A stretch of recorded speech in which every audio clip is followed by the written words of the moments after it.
Tuhan, selamat ulang tahun buat ibu mertua. 69 70 tahun depan di hotel ya. Anak-anaknya mana nih, waduh ya, dirayakan lah. Nanti semua jemaat gereja diundang, amin. Gabung termasuk di bulan serai, digabung gitu saudara, karena ibu mertua ini berjemaat di bulan serai saudara ya. Di sini mereka mengunjungi kita, amin, memperhatikan dan mendoakan kita. Haleluya, puji Tuhan. Saya tadi melihat Yeremia yang baca firman Tuhan luar biasa. Ya, saatnya kita mungkin harus mengorbitkan anak-anak muda, amin, supaya talenta mereka berkembang untuk Tuhan, amin. Kita tidak membatasi untuk kita semua berkarya di dalam Tuhan, amin, saudara. 12 ya? Betul ya? Oh 11? Oh salah. Saya yang salah lihat saudara ya. Bu, ini tiba-tiba ada satu lusin di sini, Bu. Biasanya nggak ada. Semangat banget hari ini ya, puji Tuhan. Saya tadi lihat Bu Diri, Yesus, luar biasa. Saya takut pada saat ditutup mata, dia mikirin mancing saudara. Fokus ya Bang ya. Bukan mikir mau tutup mata, orang mikir besok mau mancing. Jangan saudara ya. Hati kita di sini, pikiran kita di sini, amin saudara. Haleluya. Tadi ada dari STT Sekolah Tinggi Teologi 2 di Tanjung Duren, mereka mahasiswi, ada 3 orang seharusnya, ada suratnya saudara. Mereka mau praktek di sini dalam arti ya melakukan penelitian sesuai dengan tugas mereka. Saya dapat suratnya saudara. Oh luar biasa. Saya baru pertama kali dapat surat dari sinode lain saudara. Ya, kepada Lembaga Sidang Diplomat Eklisia Karangmulia Pendeta Muda Anggit Besar Siantur. Dan tanda tangan di bawah evangelis tetap gelarnya MPDK MTH banyak saudara. Sianturi juga. Aduh ini dari mana lain apa nih? Kok biasa udah. Kalau sama Sianturi udah pakai surat lah udah ngomong aja gitu saudara. Puji Tuhan, langsung saja saudara kita perhatikan dari Injil Markus pasal 12. Injil Markus pasal 12 ayat 41 sampai 44. Kita sama-sama perhatikan saudara. Di Alkitab saudara, Injil Markus pasal 12 ayat 41 sampai 44. Kita berdiri yuk saudara. Kita baca sama-sama yuk. Masih kuat kan? Haleluya. Di bawah ada makan saudara. Semakin lapar semakin banyak makannya. Ya, kita baca sama-sama yuk. Oh, saya baca ayat ganjil, saudara baca ayat genap. Ya, kita coba gantian. Persembahan seorang janda miskin. 41 saya baca, saudara baca 42 dan seterusnya. Pada suatu kali Yesus duduk menghadapi peti persembahan dan memperhatikan bagaimana orang banyak memasukkan uang ke dalam peti itu. Banyak orang kaya memberi jumlah yang besar. Lanjut.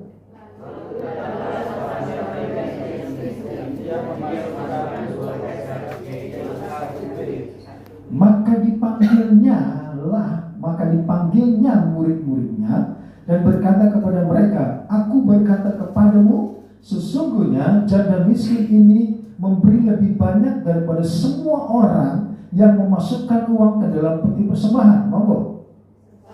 Mereka semua memberi dari kelimpahannya, tetapi janda ini memberi dari kekurangannya. Semua yang ada padanya, yaitu seluruh hartanya. Haleluya, silakan duduk saudara. Saya sangat yakin, mungkin saya salah, tetapi saya sedikit yakin saudara bahwa ayat ini kemungkinan tidak dikhotbahkan di gereja besar. Itu saudara. Karena khotbah ini seakan-akan berarti kita kasih yang kecil aja gitu saudara ya. Saya juga jarang mendengar ini di khotbah kalau saudara baca nonton di YouTube atau di gereja mana, apalagi di gereja besar, di mall saudara. Apalagi di gereja mungkin ketua MD, ketua petinggi-petinggi mungkin ini kok gak dikorbankan sudah. Karena sekarang yang dikasihnya berarti boleh dong ngasih koin cepleng gitu saudara. Kalau di Medan dulu kotak persembahannya dari kaleng. Itu dari kaleng saudara, benar-benar kaleng. Itu dulu, jadi ini disatuin jadi kaleng gede saudara. Suka di speaker, aduh itu dibagi dua-duanya gede banget. Jadi kalau kita dulu zaman saya SD, kalau persembahan ke depan, masukin koin bunyi saudara, ting gitu. Diketawain sama orang. Korban persembahan kau 100 ya gitu, 100 gitu. Karena lebih cepet dulu gitu. 100 gitu, emang iya, emang ada di 100 atau gimana? Tapi mau entah kenapa gereja itu di mana kami beribadah emang sengaja bikin kotak persembahan itu dari kaleng saudara. Jadi kita yang punya koin bingung mau kasih persembahan, pelan-pelan saudara. Takut bunyi dengar orang. Saudara, Yesus firman Tuhan berkata saudara, pada suatu kali Yesus duduk menghadapi peti persembahan dan memperhatikan bagaimana orang banyak memasukkan uang ke dalam peti itu. Banyak orang kaya memberi jumlah yang besar. Saya rasa semua gembala bermimpi supaya jemaatnya orang kaya. Betul ya? Menurut saya sih, mungkin saya salah saudara. Saudara, saya mau katakan pada saat ibadah itu di bait Allah, memang etikanya ada persembahan saudara, itu harus. Kemungkinan Yesus duduk di depan, karena dia bukan, ayat ini mengatakan menghadapi, tetapi kalau bahasa Inggris katakan facing, berhadapan. Jadi benar-benar di depan mata Yesus, itu betul persembahan. Artinya mungkin Yesus duduk di depan saudara, atau mungkin berdirilah kelihatan gitu saudara.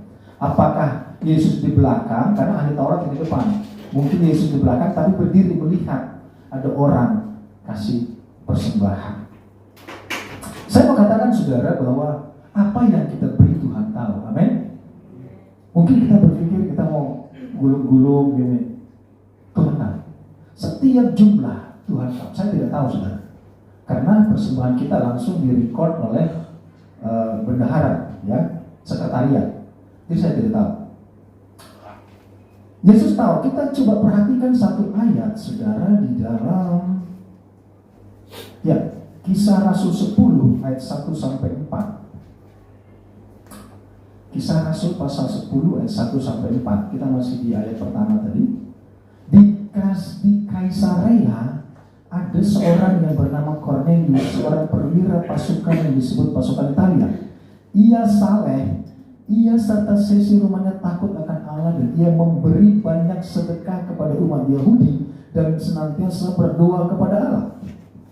Dalam suatu penglihatan kira-kira jam 3 petang, jadi gak lagi bobo ya. Tentara masa bobo siang, gak mungkin saudara ya. Ini tentara loh, masa tentara bobo siang? Siap komandan, mau kemana? Mau bobo siang? Gak mungkin saudara ya. Jadi kita mendengar pendidikan Noel itu seni militer, gak mungkin ada. Oke, sekarang kita acara lari-lari itu bobo siang, gak ada saudara. Jadi ini bukan bobo siang, tetapi jam 3 sore itu betul-betul penglihatan. Dalam suatu penglihatan kira-kira jam 3 petang, jelas tampak kepada seorang malaikat, jelas tampak, terlihat, in vision, visible. Seorang malaikat Allah masuk ke rumah dan berkata kepadanya, Kornelius. Ia menatap malaikat dengan takut. Ia berkata, ada apa Tuhan?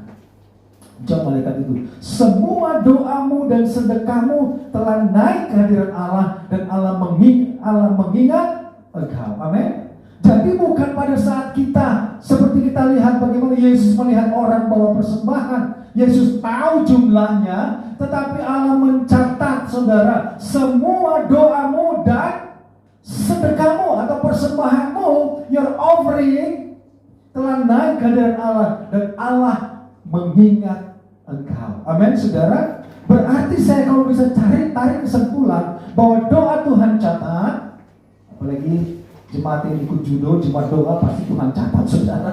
Doa Tuhan catat, bahkan saudara bukan cuma itu, dan sedekah atau persembahan itu Tuhan juga mencatat dan mendengar. Amin saudara.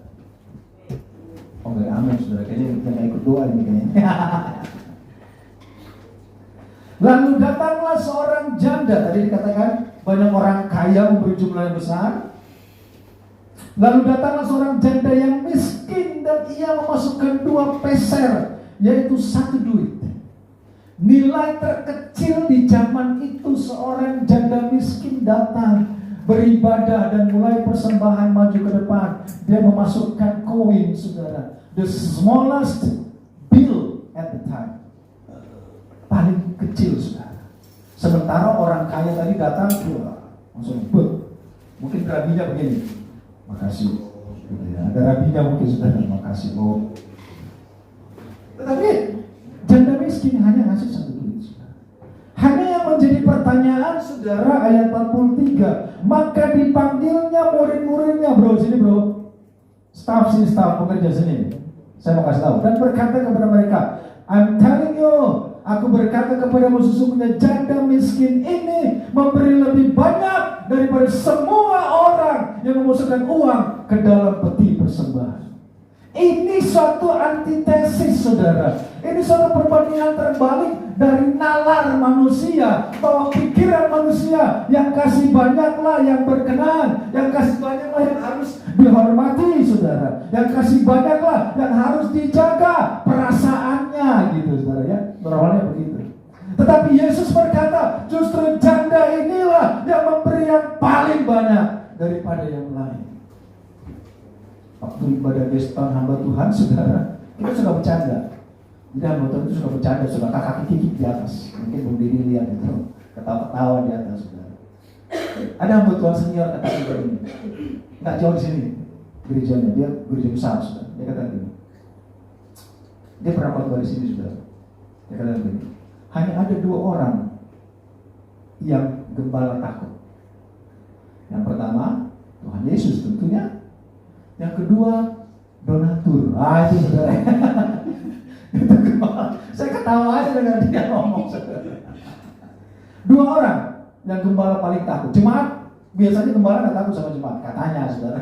Kata dia, yang pertama dia takut sama Tuhan, yang kedua dia takut sama donatur. Jangan sampai donatur marah. Ngeri, saudara.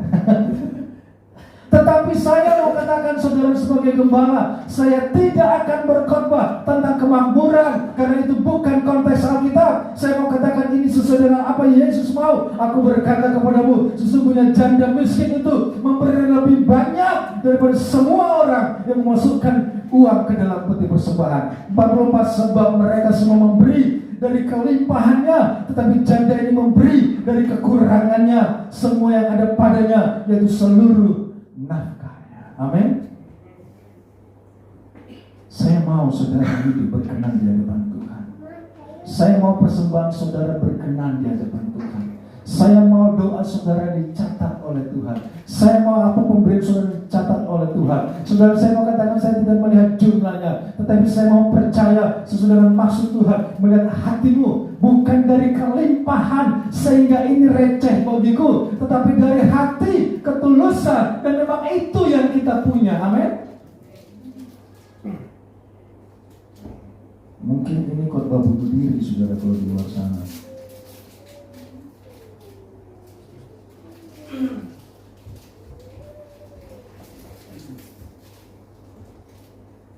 Kita perhatikan di dalam Injil Lukas pasal 7 ayat 36. Injil Lukas pasal 7 ayat 36, saudara, sampai 38. Seorang Farisi mengundang Yesus. Wah, Yesus diajak makan, saudara. Kita ada juga ya Yesus, ada yang mengundang Yesus makan juga. Ya, seorang Farisi mengundang Yesus untuk datang makan di rumahnya. Yesus datang ke rumah orang Farisi itu lalu duduk makan. Diundang makan, Yesus datang, Yesus duduk makan. Di kota itu ada seorang perempuan yang terkenal sebagai seorang berdosa. Ketika perempuan itu mendengar bahwa Yesus sedang makan di rumah orang Farisi itu, datanglah ia membawa sebuah buli-buli pualam berisi minyak wangi atau narwastu, saudara, parfum paling mahal waktu itu. Sambil menangis ia pergi berdiri di belakang Yesus dekat kakinya, lalu membasuh kakinya itu dengan air matanya dan menyekanya dengan rambutnya. Kemudian ia mencium kakinya dan meminyakinya dengan minyak wangi itu. Yesus diundang makan di rumah orang Farisi. Orang kaya, saudara, diundang makan. Yesus mari datang ke rumah, kami sedang potong kambing 2 ekor gitu contohnya. Yesus makan dulu. Di mata orang kaya itu suatu perbuatan yang sangat mulia. Ngajak gembala makan, ngajak Yesus makan, itu perbuatan yang wow. Mungkin dia selfie, saudara, nih gue ajak Yesus makan di rumah gue nih, supaya lo tahu. Tentu saudara, nilai uang dari orang Farisi itu tidak mungkin hanya senilai 2 ekor kambing atau 1 ekor kambing waktu itu. Tetapi yang menarik, ada seorang perempuan tiba-tiba masuk, saudara. Seorang perempuan berdosa tiba-tiba masuk. Saudara, dia mencium Yesus, menyeka kakinya dengan air matanya. Rambutnya penuh dosa, tidak layak, gak sebanding dengan orang Farisi yang kaya itu, yang ngajak Yesus makan. Tetapi dia membuka minyak narwastu itu, dia pecahkan, dia urapi kaki Yesus sambil menangis, memohon pengampunan. Saudara, tidak engkau tahu bahwa parfum itu, narwastu itu, sama nilainya dengan 1 tahun gaji dia kumpulkan untuk membeli itu dan mengurapi kaki Yesus.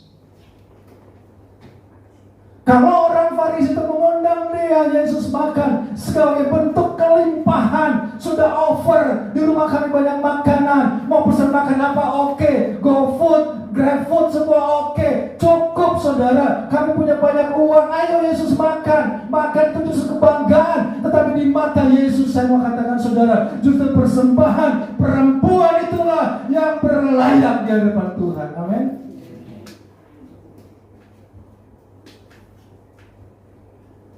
Nilai 1 tahun dia bekerja. Kalau saudara UMR sekarang 4 juta contohnya. Minyak wangi seharga 50 juta. Dia pecahkan untuk mengurapi Yesus. Dan dia tidak punya apa-apa. Hanya itu yang dia punya. Dan orang memberi sedikit itu gaya, saudara. Apalagi kalau memberi gaya juga, itu aneh, saudara. Bekerja 1 tahun, dia serahkan, pecahkan untuk Yesus. Kembali lagi di mata Yesus bahwa sesungguhnya apa yang dilakukan orang Farisi itu mulia, tetapi terlebih mulia apa yang dikerjakan oleh perempuan berdosa itu. Saya mau mendidik kita untuk mengerti supaya apa yang kita kerjakan di hadapan Tuhan berlayak. Amin, saudara.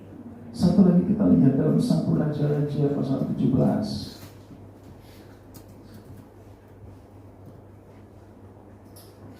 1 Raja-Raja pasal 17 ayat 7. Ayo, Bang Gondrong. Bukan cuma tukang nasi goreng, ada gondrong, saudara. Di kebun kacang, saudara, ada tukang nasi goreng gondrong gitu, saudara. Bukan, ini multimedia Bang Gondrong. Ayo. 1 Raja 17 ayat 7. Tetapi sesudah beberapa waktu sungai itu menjadi kering sebab hujan tidak turun di negeri itu. Maka datanglah firman Tuhan kepada Elia, bersiaplah pergi ke Sarfat yang termasuk wilayah Sidon, dan diamlah di sana. Ketahuilah, aku telah memerintahkan seorang janda untuk memberi engkau makan. Sesudah itu ia bersiap lalu pergi ke Sarfat. Setelah ia sampai ke pintu gerbang kota itu, tampaklah di sana seorang janda sedang mengumpulkan kayu api. Ia berseru kepada perempuan itu, katanya, cobalah ambil bagiku sedikit air dalam kendi supaya aku minum. Tetapi perempuan itu pergi mengambilnya. Ia berseru lagi, cobalah ambil juga bagiku sepotong roti. Perempuan itu menjawab, demi Tuhan Allahmu yang hidup. Perempuan itu tahu kalau itu seorang nabi. Sesungguhnya tidak ada roti padaku sedikit pun, kecuali segenggam tepung dalam tempayan dan sedikit minyak dalam buli-buli. Dan sekarang aku sedang mengumpulkan 2-3 potong kayu api. Kemudian aku akan pulang dan mengolahnya bagiku dan bagi anakku. Dan setelah itu memakannya, maka kami akan mati.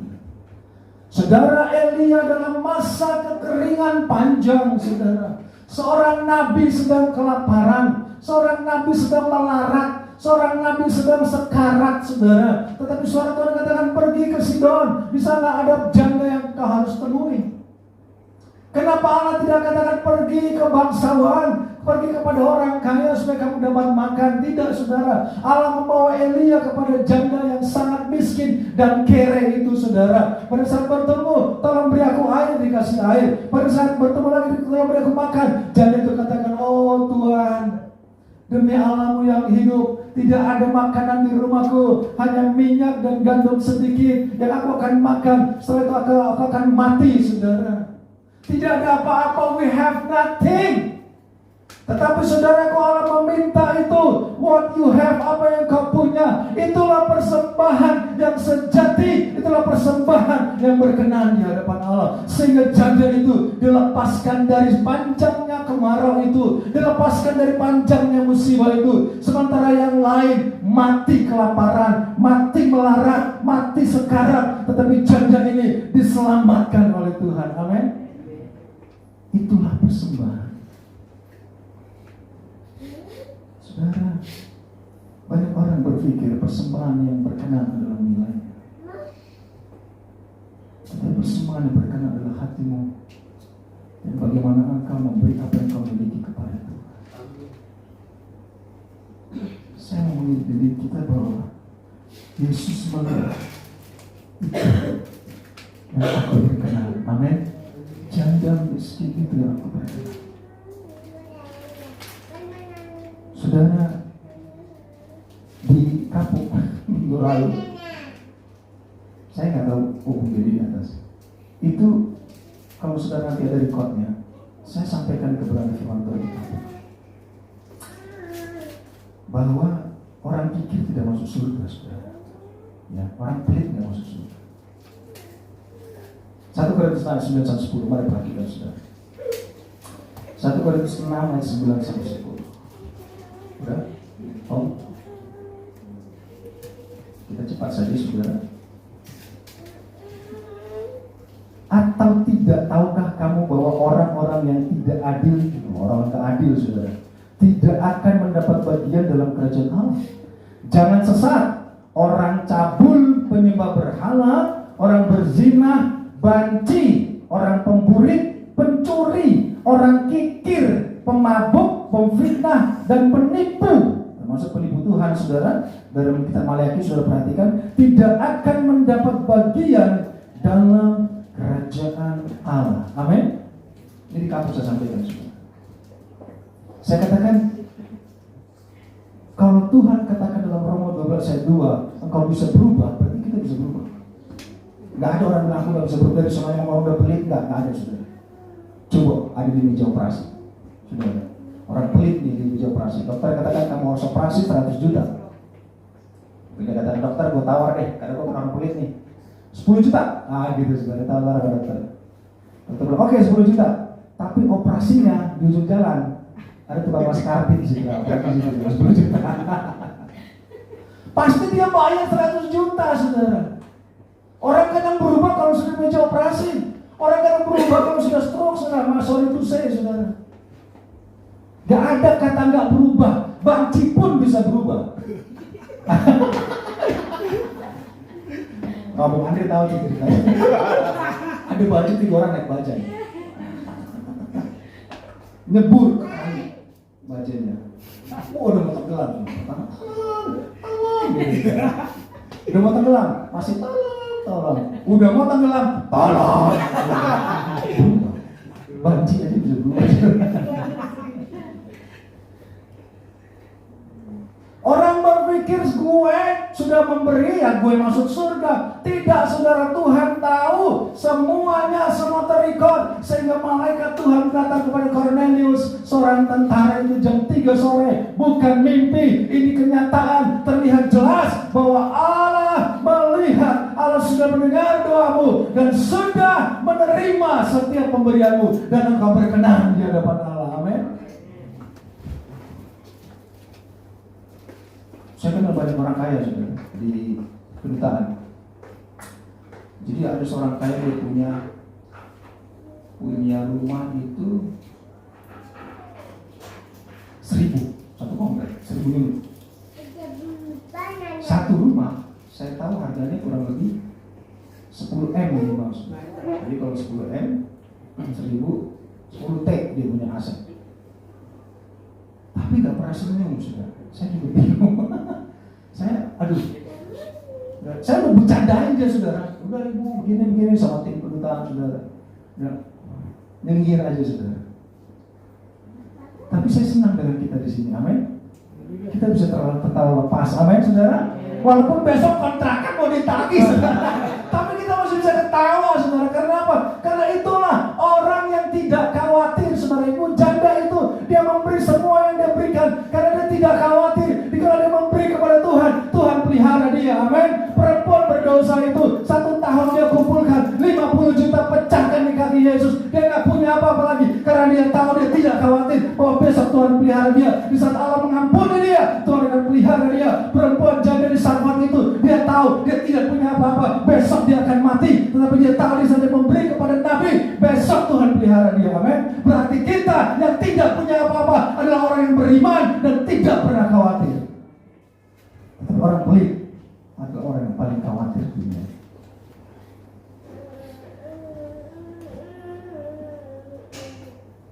Saudara, kadang penafsiran Yesus, perkataan Yesus itu tidak sama dengan nalar kita, tidak sama dengan cara pandang kita, saudara, tidak sama dengan pemikiran manusia. Manusia berpikir bicara nilai, tetapi di mata Yesus, saudara, itu bicara ketulusan dan apa yang kita miliki. Saya sangat bersyukur, saudara, kalau kita bisa hidup dalam sukacita. Apapun yang kita hadapi, tekanan berat, kita masih bisa tertawa lepas, saudara. Kita masih bisa bersukacita. Kalau kita tidak bahagia, dan kalau kita tidak bisa senang, kalau kita tidak menikmati apa yang Tuhan berikan, dan di ujungnya persembahan kita nggak berkenan lagi, kan aneh, saudara. Mau jadi apa? Tetapi Yesus katakan persembahan janda itu adalah yang berkenan di hadapan Tuhan, sekalipun nilainya sedikit, karena memang itu yang dia punya, karena itu miliknya. Saya mau katakan, saudara, Allah mempersembahkan Yesus yang Allah punya bagi engkau dan saya. Tidak ada tipu-tipu, saudara. Tidak ada dusta. Kalau Alkitab katakan karena begitu besar kasih Allah akan dunia ini, sehingga mempersembahkan hanya anaknya yang tunggal, saudara. Tiba-tiba ternyata Allah punya anak lain, enggak. Anaknya yang tunggal dipersembahkan untuk engkau dan saya, untuk keselamatan. Artinya apa, saudara? Bahwa Yesus satu-satunya yang Allah punya dan dipersembahkan bagi engkau dan saya.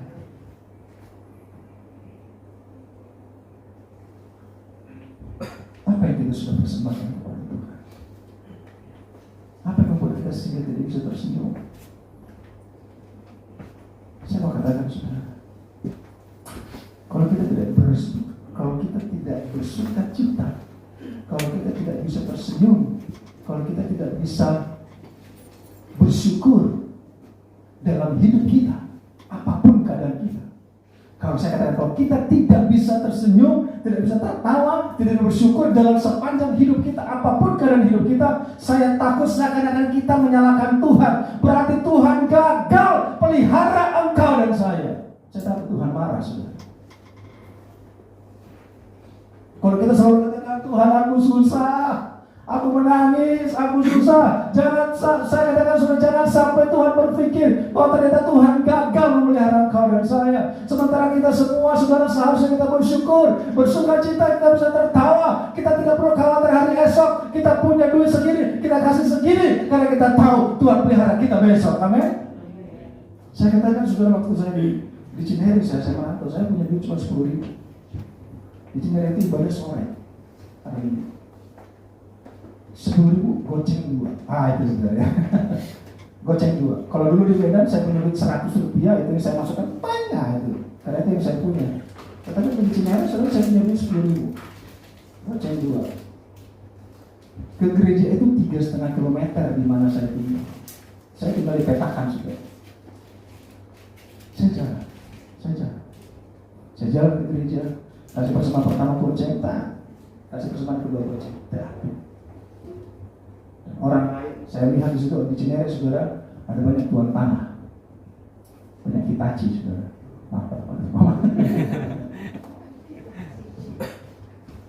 Orang lain, Jual tanahnya banyak. Ada cewek mahasiswi masih 2 orang, sudah punya mobil kijang. Bang, mau kemana? Mau pulang? Oh ya, mari ya. Oke, jalan. Saya jalan kaki, sudah jalan raya. Itu yang saya punya. Banyak mereka pun sakit saya nggak tahu kemana. Yang sesuai dengan firman Tuhan, Allah memberkati saya lebih dari orang lain. Amin.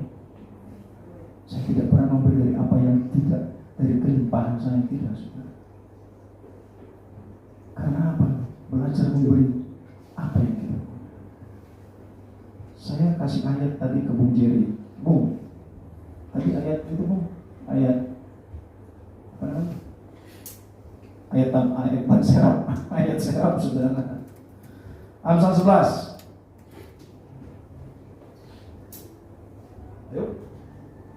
Ada yang menyebar harta tetapi bertambah kaya. Ada yang menghemat secara luar biasa, namun selalu berkekurangan. Siapa yang banyak memberi berkat diberi kelimpahan. Siapa memberi minum, ia sendiri akan diberi minum. Siapa menahan gandum, ia dikutuki orang, tetapi berkat turun di atas kepala orang yang menjual gandum. Amin, saudara. Ada orang yang menyebar harta tapi tambah kaya, tapi ada orang yang pelit, menghemat secara luar biasa, namun selalu berkekurangan. Apa kabar bro? Aduh beginilah bro. Apa kabar bro? Aduh gua susah bro. Apa kabar punya gua? Aduh lagi stres bro. Tiap hari stres, saudara. Tetapi ada orang yang menyebar harta, memberi, tak bisa melihat temannya susah. Itu anak Medan, saudara. Saudara tahu anak Medan, saudara? Gak bisa lihat kawan susah. Itu anak Medan, saudara. Gak bisa lihat temannya susah, dia bantu, dia tolong, saudara. Dan orang ini, orang menahan gandum dikutuki orang, saudara. Ada orang, apa kabar bro? Aduh, gua susah, gua stres, wah hartanya banyak. Orang kan bingung, ini stres dari mana nih orang? Siapa menahan gandum yang dikutuki orang, tetapi berkat turun di atas kepala orang yang menjual gandum. Orang memberi dan memberi dan memberi dari apa yang dimiliki, saudara, dan itu berharga di mata Tuhan. Dan Yesus sangat menghormati itu di hadapan murid-muridnya, di hadapan orang Farisi, di hadapan orang-orang kaya itu. Yesus katakan, sungguh yang berkenan bukan orang kaya yang banyak duit itu, tapi janda tua ini, yang miskin ini, yang memberi dari apa yang dia miliki.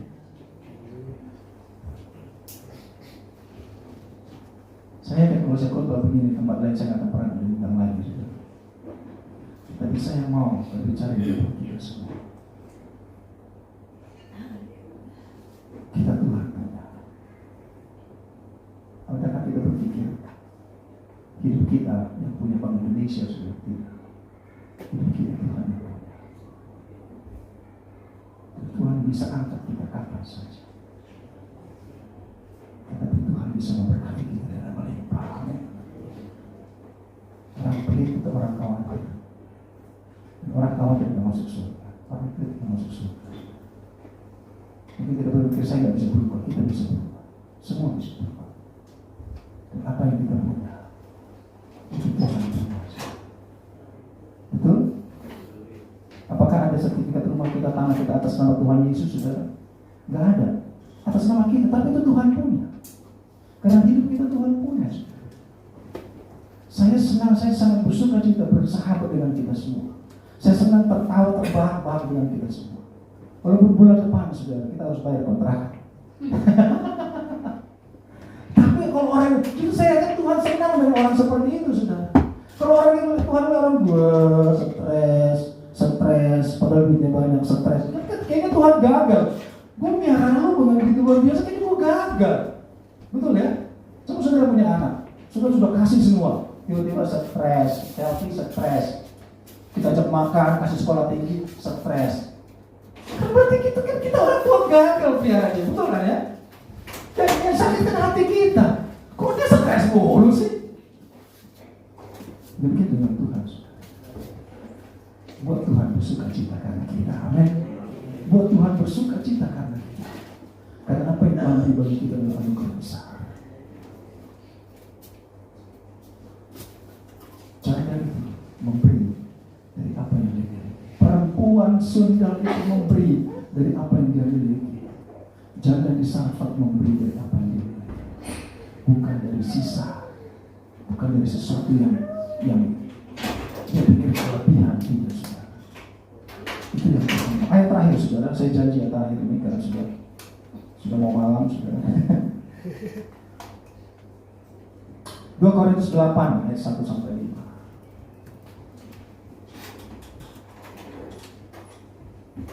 2 Korintus 8 1 sampai 5. Ya. Saudara-saudara, kami hendak memberitahukan kepada kamu tentang kasih karunia yang dianugerahkan kepada jemaat-jemaat di Makedonia. Selagi dicobai dengan berat dalam berbagai penderitaan, sukacita mereka meluap, dan meskipun mereka sangat miskin, namun mereka kaya dalam kemurahan. Ini firman Tuhan, saudara. Mereka kaya dalam kemurahan. Aku bersaksi bahwa mereka telah memberikan menurut kemampuan mereka, bahkan melampaui kemampuan mereka. Dengan kerelaan sendiri mereka meminta dan mendesak kepada kami, supaya mereka juga beroleh kasih karunia untuk mengambil bagian dalam pelayanan kepada orang-orang kudus. Ini orang miskin, dia nanya kepada semua, mana lagi gembala yang mau dibantu? Mana lagi hamba Tuhan yang mau ditolong? Sini, kasih datanya. Kita mau bantu mereka. Ini mereka orang nggak punya. Nggak apa-apa, kasih. Kita mau bantu. Mereka memberikan lebih banyak daripada apa yang kami harapkan.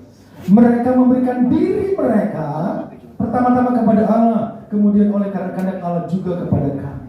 Mereka memberi diri mereka. Ayo jadi panitia, siap gerak. Ayo main musik, siap gerak. Ayo berdoa, siap gerak. Ayo pemuda remaja, siap gerak. Mereka memberi diri mereka kepada Allah, kemudian oleh karena Allah juga kepada kami. Ada banyak orang, ayo ibadah, ya udah tar dulu deh kalau ada waktu. Padahal punya motor, punya mobil, nggak mau ibadah. Ayo kita ibadah doa, udahlah, nggak ada waktu. Padahal di rumah nonton bola. Itu bukan memberi diri kepada Tuhan, saudara.